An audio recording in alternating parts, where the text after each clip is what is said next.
Once you're inside, keep note that your cleaning tool is set with the handle side down.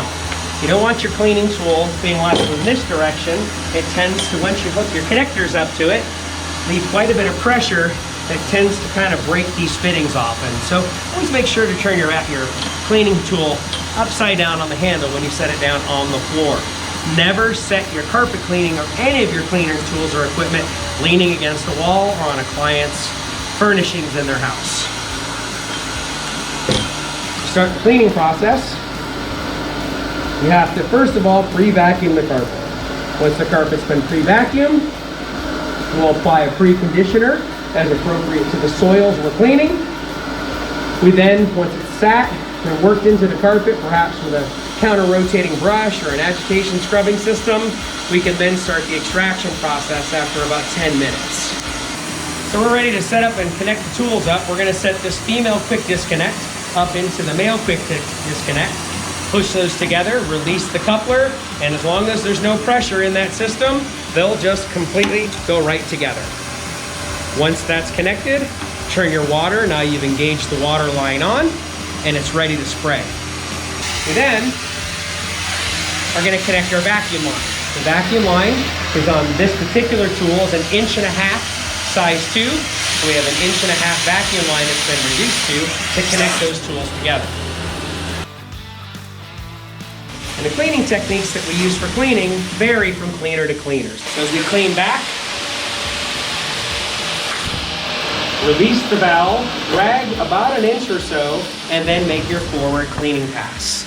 Overlap the pattern about 50%. Pull the trigger. Release the water, drag about 1 inch, and then go forward for your dry stroke cleaning pass. Some cleaners prefer to clean in a different method. They'll clean by spraying the water forward, laying out some cleaning rinse solution, spraying on the backstroke, getting a heavy soil deposit removed, and then follow that up with a couple of dry cleaning strokes.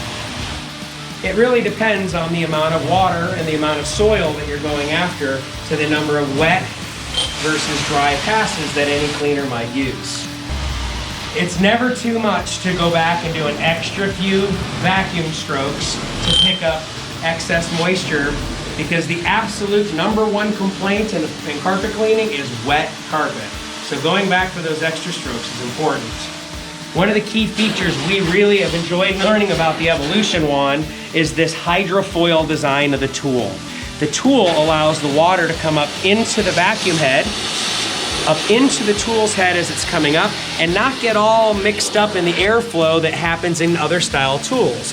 It allows recovery, and in lab testing, picked up twice the amount of water in the same vacuum and cleaning strokes as the competitive tools offered. That makes an amazing difference for the professional cleaner. That's optimal concern is dry time. So this design here helps make that very effective.